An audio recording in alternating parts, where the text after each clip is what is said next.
Well, Paul, great to see you again. It's been a while.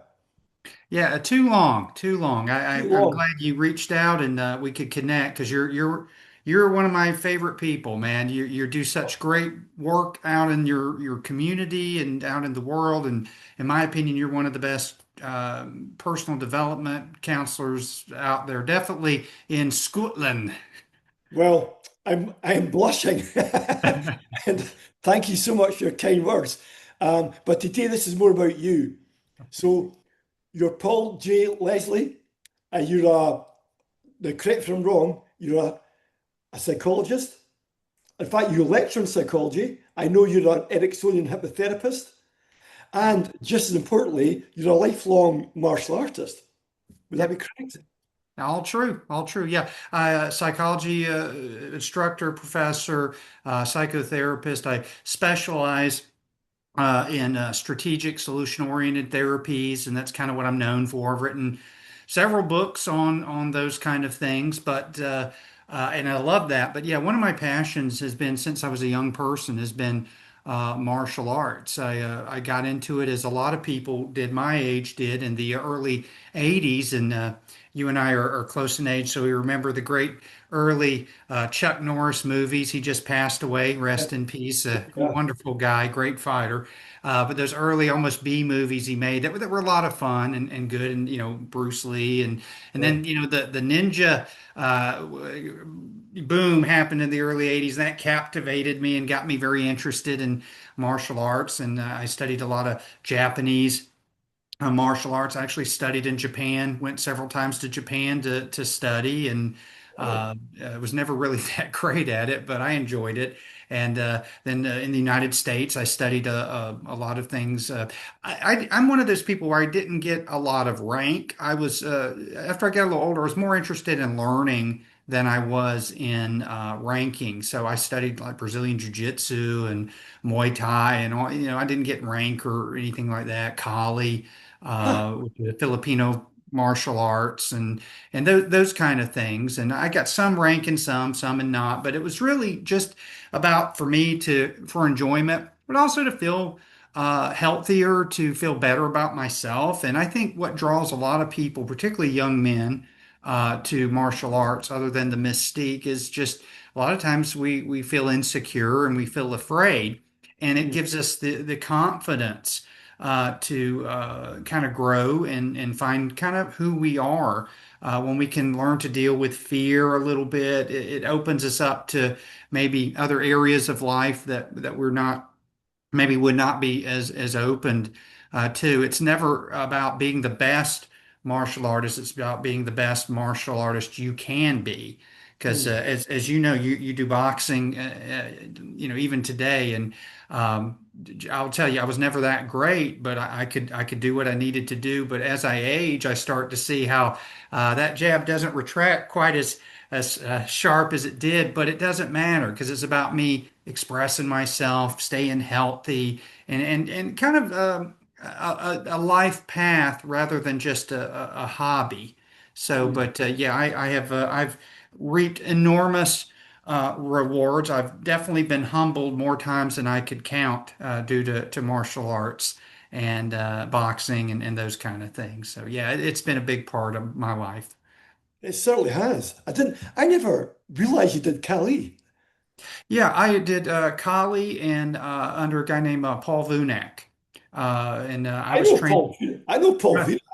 Yeah, yeah. Years ago, I trained with one of Paul's guys, and then eventually I kind of started training directly with Paul for a few years. And I did his blend. And for those who don't know Paul Vunak, he's a well-known Jeet Kune Do concepts Filipino martial arts instructor under Dan Inosanto, who's kind of like the guru, literally, of Jeet Kune Do and Kali and those kind of things. And Paul, I learned a lot from Paul. Paul is very famous and very infamous, and I'll just leave it at that. But he definitely shifted my mindset about martial arts a lot. So I owe a lot to him. But yeah, Kali's a great art because to me it has all the flashy stuff that's good for your coordination because you see the guys doing all these complex stick things. But when you take all that out, it's very practical there's like 10% that's really the core of it, and it's a very diverse art that I've learned a lot from. Wow, because that's my background is Cali JKD, and my instructor he was under Paul Vunak as well, Ah, okay. and Larry Hartzell, and of course Dan Inosanto. But Vunak in our day was known as the Street Fighter. Right. So if if there was any challenges down in LA, Paul would get pushed to the front. So Yeah. Paul Yeah. was known as the real deal. Yeah, he has a certain paradigm, how he sees the world. Yeah, Some of it, I don't know how I feel about it, but when it comes to fighting, at least when I knew him, it's been years, years yeah. and years since but it was always very practical. But Mm, his whole thing, I'll give this to Paul, at least my interaction with him, which is all I can really speak for. He was always real big on even though you're doing the most barbaric, brutal solutions to a self-defense problem, it was always important that you used what you're learning as a way to become a more peaceful person, a more healthy person. Because as you well know, you do enough sparring and learning, and you feel like you're competent, your desire to feel like you have to fight goes down. One thing Paul told us one time, and it may even be on one of his videos, was if you're really trained enough to where you're so confident, it's like having a handgun hidden under your jacket but you never use it. But it's mm, there. So when somebody, mouths off to you while you're walking by, you're kind of like, this idiot doesn't know I've got this handgun and I could just, but whatever. He's having a bad day. I'm having a great day. Just move on. So it's yeah. that kind of paradigm of seeing it. But as you know, if in a real life situation, particularly when, it's somebody can be, deathly harmed, it's all out. You do everything, and that for me psychologically was Mm, important because I'd always thought, this is talking about psychology, I always thought that my biggest problem was being afraid of me being hurt. When I trained, I didn't want to get hurt. I did. And I found out my biggest fear wasn't that because I was getting hurt all the time, dumb training. It was hurting other people. And somewhere in there, Paul and others tweaked that mindset that there's a time that if you ever have to protect yourself, you have got to tap into this raw, visceral aspect that we all have. Now, a lot of us don't like to talk about it because we're good, upstanding people. We love humanity. But we all have it in there. Paul called it the killer instinct, which, by the way, he always hated he used that term, but it is that we we call it here the mama bear. Because you can have the peaceful bear, but the second you mess with one of her cubs, she's ferocious, and so we all have a mama bear inside us, and us being comfortable tapping into that in the appropriate context mhm, and unleashing it, but also being able to put it back. mm, That for me psychologically was really important because it was just when you're sparring, you're boxing, the worst thing you can do is get angry because mm, I mean all your stuff goes out, but it's not anger, it's this precise. It's almost like a calm, if you will, that you're just gonna destroy this person in front of you. I know it sounds very harsh, and I feel funny even saying these kind of things, but that kind of gave me this paradigm that there is this line of being able to tap into that harsh, I have to do this to defend myself, but also being able to go the other way and saying, I would never hurt anyone, that is not trying to harm me. And so I credit my teachers for the psychological aspect of that. But it's not something that you can just read about. mm. Yeah. Can I give you one quick story? Because I don't want to, I love monopolize. this. Love Yeah. this. Yeah. I had a Muay Thai teacher when I started Muay Thai. His name was Chris, and he was great. He's great. He's like the middleweight champion. And I worked out at a gym where like the two-time, world or national kickboxing Thai champion was there. So this was a fighter's gym. And I started when I was almost, I mean, really, I'd been doing stuff for years, but starting officially Muay Thai when I was like 39, 30. I mean, I was old, okay, compared to if you guys know anything about Muay Thai, it is a young man's art. I mean, to really do it. But, I had this drive. I wanted to know to take care of myself and I wanted to be able to do it. And people like Paul were kind of pushing, you go do the Thai, go do the jujitsu. And Sure. so Chris was really great with me, but he spotted real quickly my fear of really engaging and hurting someone. So he said, if you're ever going to be able to do the art, even just sparring, you've got to be okay with just not trading blows, but just when it's time to kick, hit, and knock somebody out. I mean, that's part of the you know, because it's the context of the ring.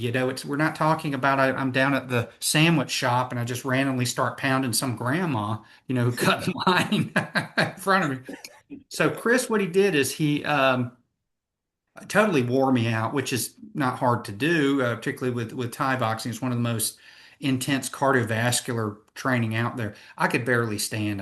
He would work me out, and then he went over and he put on a headgear and he put on his gloves and he says, "We're friends, right?" And I'm like, "Yeah," trying to catch my breath. I was so spent. I was about to pass out. He goes, "I'm going to attack you and you need to get over this. So you're going to have to fight." And looking back on it, it wasn't as bad as in the moment it seemed because he was, he's pulling his punches and all. I mean, he could really have just killed me, but he came at me. And I remember I was giving out and I tried to hit his, he had the head and he kind of got close and I fell down. I was just fatigued. I just fell down and he kept hitting me. Now, again, he wasn't hitting to knock me out. It was more of a psychological and he's yelling, "Get up, get up." And something clicked. And this wellspring of energy, I don't want to say anger, but there was intensity. I got up and I started I don't know where it came from. I started giving it back to him. Now, granted, it was sloppy work. I was probably, wailing, you know, but a minute or so later, the timer goes off and he's okay, take a break. And sat down. I felt I was about to cry. And he came over, he says, "That's what you needed." And from that point on, Andy, I'll never be the greatest kickboxer, not even a good one, not a great boxer, but I know down deep I have that if I need that to protect myself, it's there.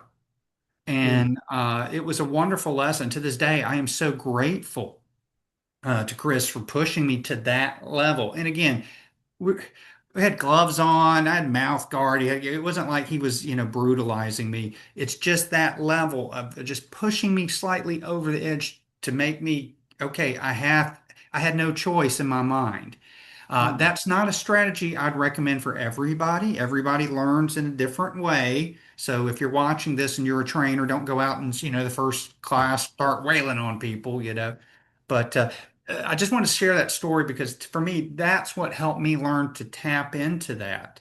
Even though down deep, I'm scared. I can be a big sissy sometimes with, boy, I get tired real quick, particularly in my, mid 50s now. It's kind of like, do we really have to do a whole 3 minute round? Could it be like more like a minute, So, but it was a great experience looking back on it and it was definitely beneficial.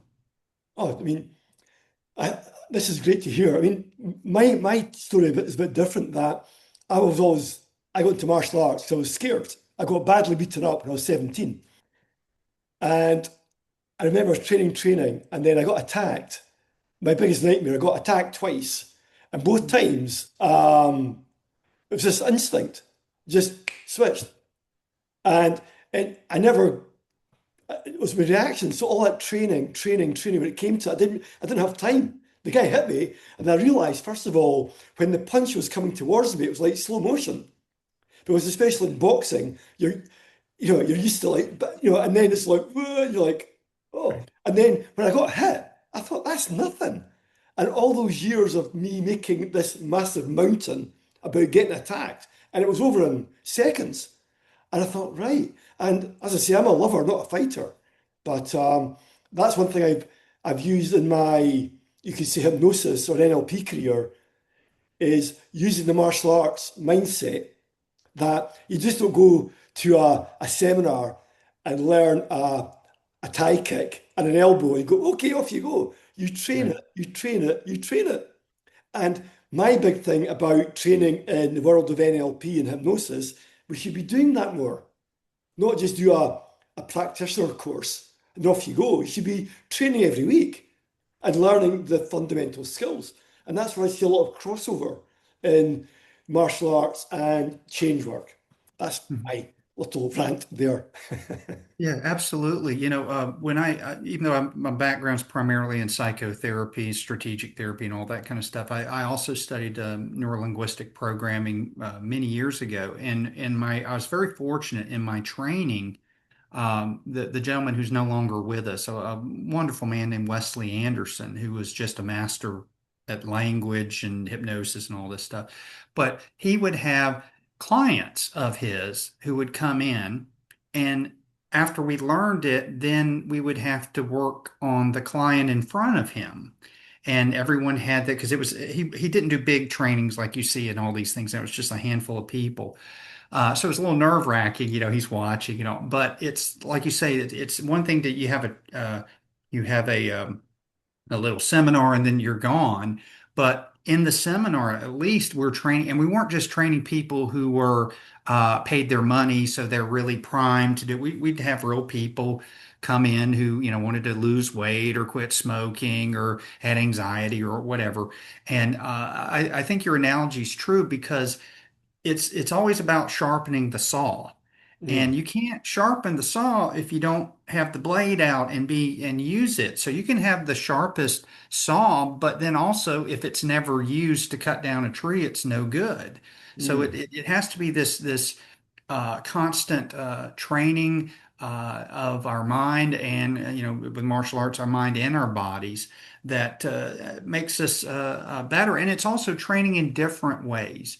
Because if you do the same workout all the time, eventually, yeah, you get used to it. So you need to work out in different ways. And I'm talking about mentally mm, as well. Because if we're going to be creative therapists, creative martial artists, creative coaches, we have to learn how to communicate in multiple ways. As a coach yourself, and anyone watching this who's a martial artist, coach, trainer, an analogy that you use will work with one person where it won't work with another. And so if you have only one analogy you use and your fighter doesn't get it and you keep using it over and over again, I mean, you're a very limited trainer. So sharpening the saw of, getting out and engaging in life outside the gym, outside the dojo, outside the therapy room, reading multiple things that have nothing to do with it directly with what you do. That's how we grow as people. But then we're so much better able to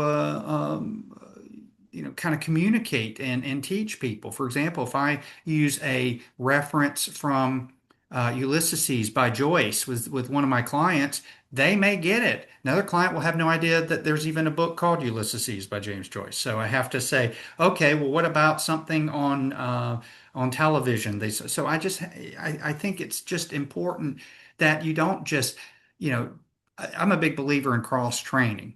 And I mean that just martial arts, but also in life in general. So being a great boxer is really important. And honestly, in most self-defense situations, if you're a boxer, you usually take care of yourself. But you also need to learn how about weapons. You also need to learn about wrestling and grappling, and to be a coach, a therapist. You do need to know more than just about your chosen theory. You need to know more about how the brain works. You need to know more about human sociology and groups and all these kind of things. So it's creating that an all-around fighter, but an all-around coach, an all-around mentor, an all-around person.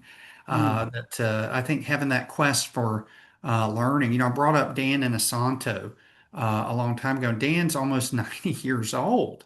He's still Right. teaching and he's still learning. Someone told me the other day, I haven't trained with him in so many years, but he had some guy from the Philippines who has a different family system, and Dan was learning from. I'm like, Dan has Dan's the encyclopedia. He doesn't need really to learn anything else. My God, he probably knows more than anyone. But that's that thirst of, oh, this one new thing. And if we can apply that martial arts wise to life in general, I mean, we're here to learn and we're here to grow. Mm.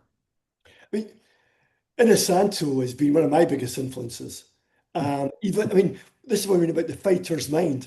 Amar, Jeet Kune Do, JKD was influenced me so much as a person. Because when we were younger, before the days of MMA, we were told to like maybe go and learn boxing, go to a boxing club, maybe go and learn some Thai boxing, judo, because and stuff like that. Now, I never got to those dizzy heights, but the idea was to really be good at JKD. We were told you should be able to spar 3 rounds with either a boxer or a Thai boxer or a judo player and hold your own. Wow. And I tried to apply that to my therapy or coaching. Like I went, I sought out to be I'm a trained counsellor. I don't counsel, but it showed me, thought, oh, I could appreciate it and also appreciate my own system. And it made me a better therapist, but all over, to always, absorb what's useful, disregard what's not. I do that with NLP and hypnosis. So I love the idea of the crossover of what martial arts has taught me. Even because I'm actually a bit older than you, and Inosanto was talking about as you get old, you've got to keep your flexibility, your leg strength. What's the other one? And your diet. And he goes, that will keep you going. He goes, it's your legs and flexibility. And even now, I still keep myself very flexible, my leg strength, and I try to do stuff like with Cali, keeping that going. Just doing drills. Great. I just love the idea.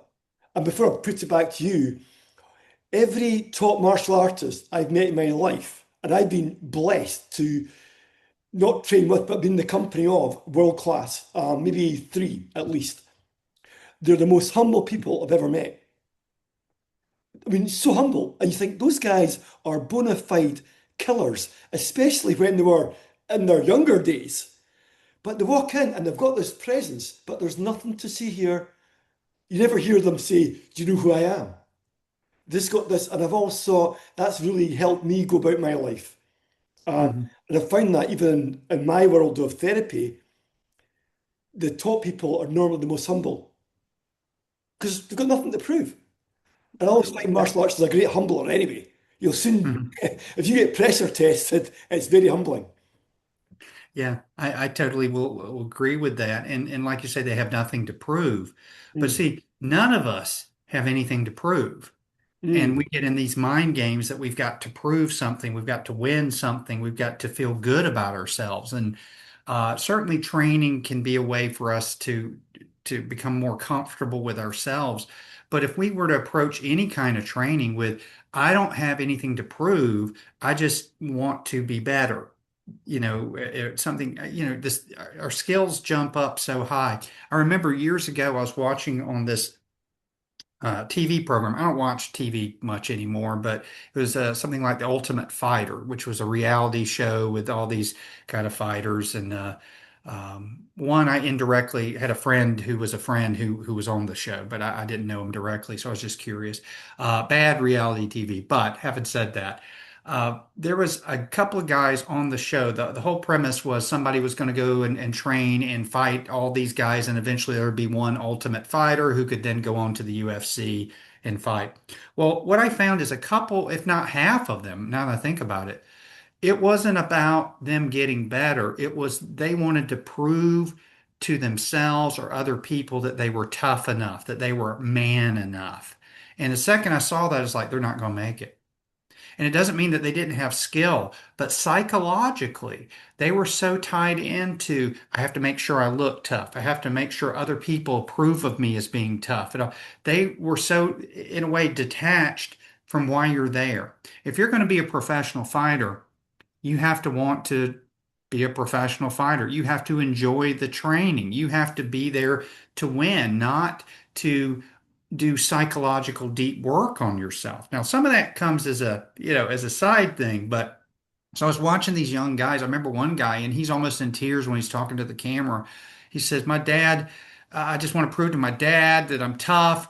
When I got out of the Marine Corps, he didn't think I was like man enough, and I'm hoping this will man." And I'm sitting here like, dude, if you were in the Marine Corps, I mean, how much more tough? I mean, you're serving overseas. I mean, you go through Paris Island. It's like it's not enough. And I knew he wasn't going to make, and he didn't make it. But Mm, it's not to put him down. It's that when we try to do these kind of things, not to better ourselves, but to uh, make other people approve of us or to be seen a certain way, or to quell that little voice that keeps going, "You're not man enough. You're not man enough." Sometimes it can help, but I think a lot of times it's a detriment to the training because mm. I'll tell you right now, most of the toughest guys I've ever met have never stepped in a martial arts dojo, a gym. I'm thinking like my father, my grandfather. I mean, he's my grandfather, World War II generation. I mean, it's just if he was alive today at 100 something years old, he'd whip my butt. I mean, that's just so it's not about the training. It's about us developing as human beings. You mentioned Jeet Kune Do and using what's useful and what's not useful. And I think a lot of people in martial arts and in coaching and therapy tend to, well, I'll throw out all these things that I don't like. And sometimes it's not about throwing things that you don't like. It's about exploring how those things you might make more your own. So using a martial arts boxing analogy, when I throw a jab, okay, I throw my arm out. You and I are going to throw a jab, and you're going to do it differently than me. I'm going to slightly lean because the way I learned it, a little because I studied a little bit of Savate, lean it to the side. You might put your head down a little more. We're still doing the jab, but I'm doing it for my body. You're doing it for your body. The same way that when a client comes in and we connect with them. You're going to do it your way. I'm going to do it my way. If we're using um, NLP terminology, we do a swish pattern. You're going to do it just slightly different than I'm going to do it, but we haven't just thrown it out. We found a way to use what's been effective for others and make it our own. So it's not a matter of creating something that's never been seen before. It's taking what sometimes has already been there and expressing it in a way that works for us. I mean, Anasanta always said, there's only so many ways to hurt a man, and you're not going to find any new real thing in coaching when people like you get a fighter or someone who wants to be a fighter and they're dealing with all of this fear and anxiety and dread about performance. You're going to meet them where they are if you're a good coach. Some guys they literally feel like they need to have the snot beat out of them to feel that they've got it. And if that's what they need and they're okay, okay. But others need more of a mental game. They need to understand things like it's like they may have like an engineer brain that needs to calculate things, and then they get it. So it's having that flexibility of working with a wide range of people and wide range aspects of ourself. One of my clients said, every time I think I'm getting a new therapist when I come to see you. And I think it's just because whatever's happening in the moment, I have to be able to respond to it. Now, for me, this is, and if I go too long, Andy, cut me off Well, because this is I'll great. get on a roll. Okay. All right. But it's kind of like boxing. I mean, how many punches are there in boxing? I mean, really? Four or five, right? I mean, maybe six, if you do the overhand, kind of. But why is it such a freaking complicated thing to learn, right? So it's because it is like playing volleyball. I jab, you slip, you pad, you move, and then you throw it, and it's like this back and forth kind of a chess match. Well, that's what coaching and therapy is as well. When my client responds with something, I'm feeling really depressed lately about my job. Okay. At that point, they've given me metaphorically a jab. So now how do I deal with their jab? I might need to just sidestep it and say something like, well, tell me more about that. Or could say, well, what have you noticed about the depression? Or where are you feeling the depression in your body? Whatever it is. It's just in that moment, I have to learn to react and kind of hit the volleyball back to them in a way that we can continue a connection and a game that we can create an outcome. So Mm. I think when things are too regimented in martial arts, what do you get? You get the guys lined up, the old karate schools, and they do this for an hour, and everyone does the same thing, and then they something happens in the street, they don't know how to respond, right? So, but if you take those same karate guys and get them in with a little different training and different scenarios, suddenly it becomes alive. And I think that's the same thing with coaching, with therapy. It has to be an alive. Matt Thornton, who's an American MMA trainer and who's an old Jeet Kune Do guy, used the term aliveness in martial arts, that there has to be energy and motion in what you're doing, because if it's very static and you're just doing it's not real. But I think the same thing in some way of therapy, of coaching, is that if there isn't a dynamic, energetic, I don't mean energetic in an esoteric way, just, you know, um, some kind of emotional connecting and going back and forth, some alive dialogue, some spontaneity, then it's essentially a dead interaction that's probably not going to help anyone. So having that spontaneity and that improvisational nature in therapy also can indirectly help your boxing, because boxing is nothing as far as the actual in the ring boxing, it's nothing but spontaneity. I mean, the famous quote, Mike Tyson, everyone's got a plan till they get hit. And boy, ain't that true? Yeah. Here's one for you. Uh-huh. Do you know that Mike Tyson's mentor and coach, Cus D'Amato, was a hypnotherapist? I did not know that. I only found that out. And apparently, so Tyson obviously was a unruly child, to say the least. When he was 12, he was, I wouldn't say adopted, but well, I think he went to stay with Cus. Cus start from day one hypnotizing him. And I've seen interviews of latter day Tyson saying he still gets hypnotized, and he puts down his career down to hypnosis. D'Amato hypnotized him every day. And so Mhm. did another good boxer, Floyd Mayweather. Oh, wow. I'm like, "Ah." So there's something there. Oh, yeah. Yeah, Yeah. I was like, oh, because I never knew that, all those Yeah. years. But Well, yeah, and you see Tyson, those early Tyson, when he started getting involved with like Don King and all I mean, that's where he kind of was going off the rails. They were messing with his bipolar medication and all this stuff to kind of, but that early Tyson, what a disciplined fighter. I mean, yeah, he really was. That's fascinating. I did not know that. yeah. In fact, I googled hypnosis and boxing, and Uh-huh. but the two main ones are Mayweather and Tyson. I thought, so I'm looking into that again for what I'll be doing. And again, what you're talking about, because I know in Cali and JKD we talk about the flow state, but also you get the flow state in hypnosis.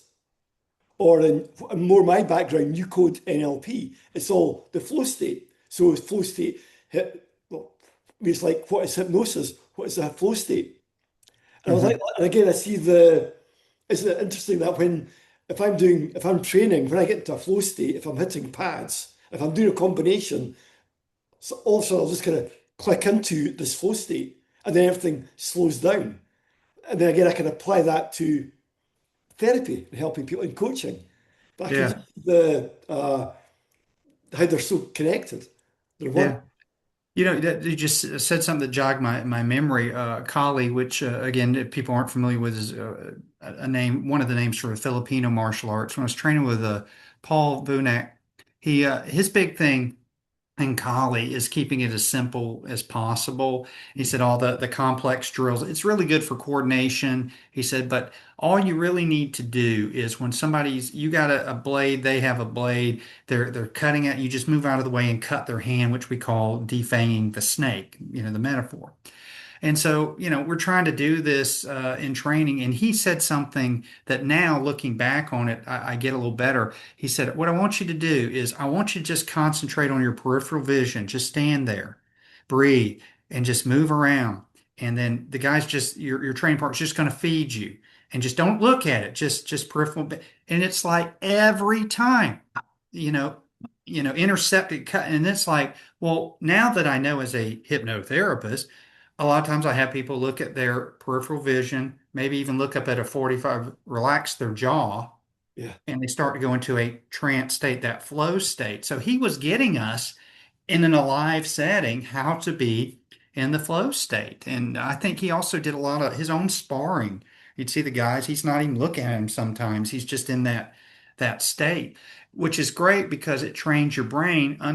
The pressure then kind of goes down to where you don't go to a reactive brain. The reactive part of our brain, which it's kind of we call it the emotional brain, that part of the amygdala and all.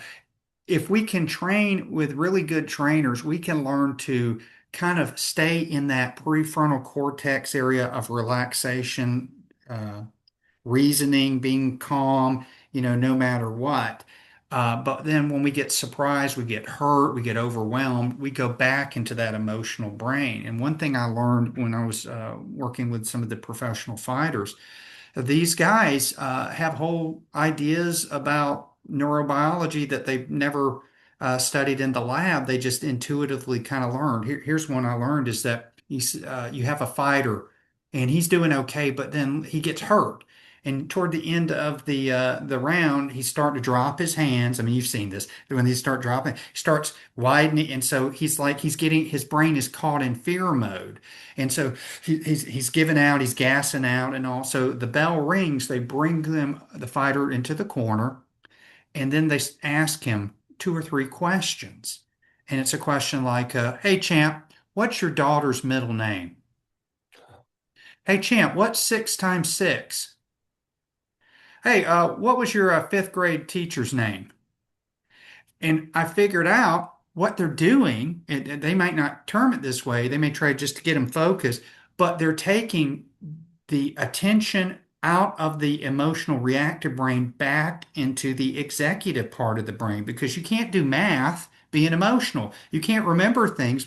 So they are getting them to, okay, then when they can see in that minute, they're kind of there. They can say, all right, you got to keep this right hand up because he's swinging on that and he's getting you every time because that fighter would not have been able to process that information if they're in this reactive emotional state. So to me, it's kind of like, well, think about as a coach, as a therapist, when our clients are getting into these intense emotional states, it's not just calming them down, not just getting into the body, although it is, it's about shifting them out of that reactive brain into that fighter's mind. See how I did that? Brilliant. And so, yeah, but it is that a really good fight, Mayweather. I haven't seen a guy that calm in a boxing ring my entire life. It's Mm. ridiculous. And when he and Connor fought, which by the way, kudos to Connor for lasting, 12 rounds. Mm. Wow. But Mayweather's, I was just amazed how it's like Sugar Ray. He just always in the zone, calm. And those guys have trained their minds, not just their bodies, their minds so much that as long as you keep chin down, I can get hit. I'm not going to get knocked out. They can breathe and they process. And as it's going on, they're feeling each other out. You can't feel out another fighter and notice, oh, I noticed when he starts to do that hook, that shoulder. You can't notice those things if you're in emotional brain reactivity. Well, how do we do that is kind of what I said. We train ourselves to where we can get into that executive part of the brain, more rational, long-term planning. Same thing with coaching, same thing with therapy. If we can get people out of the reactivity into some kind of balanced state, then neurologically, then it's so much easier for our interventions to work, our ideas to be accepted, for them to start planning new ways of being in the world. But until they get out of that kind of reactive mindset, it's kind of hard to do. So that's one thing that I had never thought about in the realm of martial arts and boxing until talking to these coaches. So it's pretty fascinating. That, as we see, you've just dropped gold there. I know something like that when if somebody's, I get, in fact, a fellow, a clinical psychologist taught me this. They're taught that, say, a client is saying something very traumatic or maybe too much information, the psychologist will think of a big number in their head, like a really random big number, and then start subtracting back in sevens. So it's like, now what they're doing is she said that if you're getting triggered, it's, as you say, probably part of the, she was saying more the reptilian mammalian brain. So if you start counting, all the blood flows to the prefrontal cortex. And as she said, she goes, Andy, crocodiles and squirrels can't count.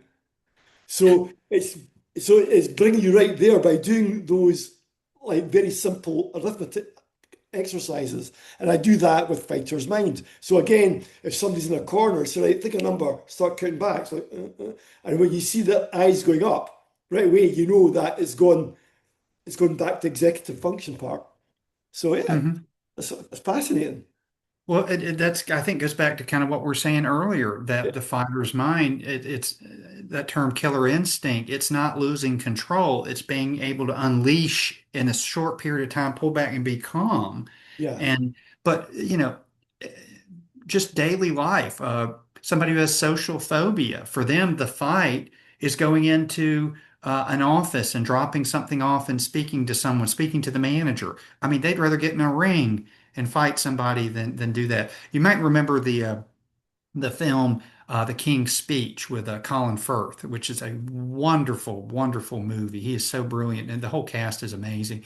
But at one point, the story is of King George, Elizabeth II's father, that, and he had a little stutter, mm, and he couldn't give a speech, and he had to give this big speech, and he literally was happy just being a naval officer and was more willing to get on a ship and go fight the German Navy than give a speech.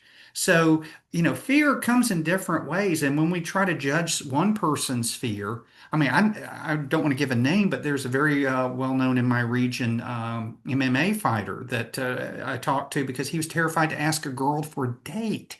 But yet wow. he's fighting some of the toughest guys in the region. So everybody's fear is a little different, but it's the same kind of thing. That person that has to go in with social phobia, counting, doing the numbers, doing something, whatever it is, teaching them the skills that they can, oh, you did do that. And then reinforcing, hey, remember when it did go well? A little solution oriented. What happened when it did go well? And embody that.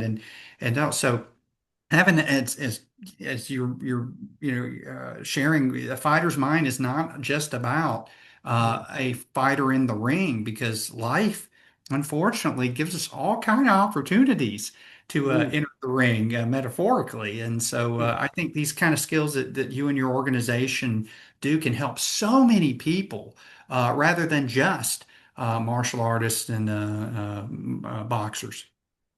Amen to that, brother. Amen to that. That's exactly what we're all about, taking that to people that, like you say, who anxiety, depression, even addiction, but using those techniques that fighters, MMA, boxers use to perform. Because I mean, I was talking to a fighter who said, I never realized, he goes, you get depression, post-fight depression.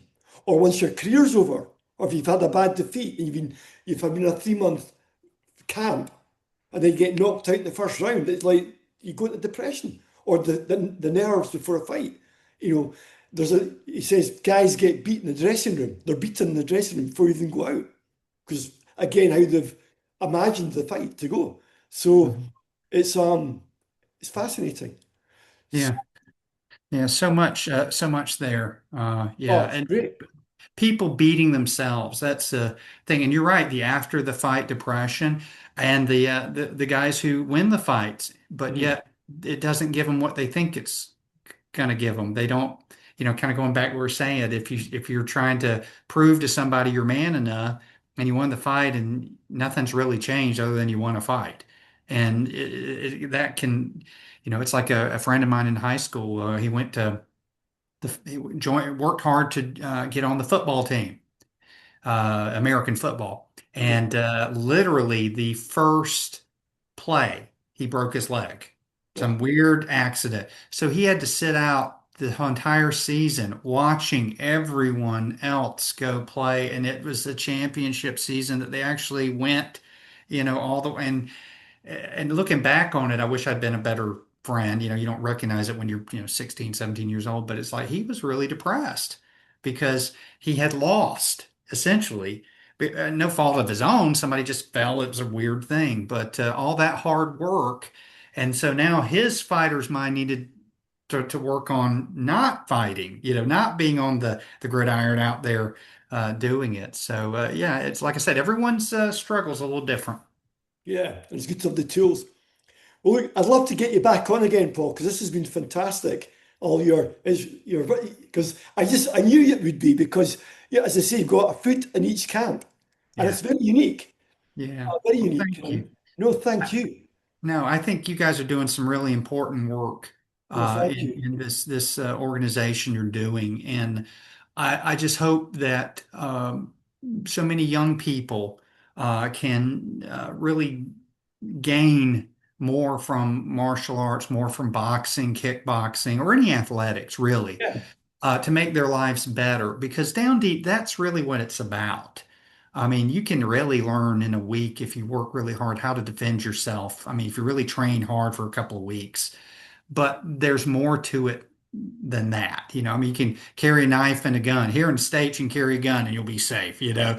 But there's more to life than trying to defend yourself. It's more about developing and growing. And I think you guys are given a wonderful opportunity to help people go beyond just the physical and become a complete fighter in life and a champion in the right way. So I appreciate what you're doing very much, my friend. And Paul, thank you so much for your support. On this, on the when this goes out to YouTube, I'll have your details underneath. So if anybody's out there that's looking for my fantastic therapist, psychologist, and martial artist, Paul's your man. Um, So, Paul, thank you for your time, and let's catch up again soon. Thank you. Absolutely. Give me 100%. a band. Thanks. I'll just switch. Oops. Oops.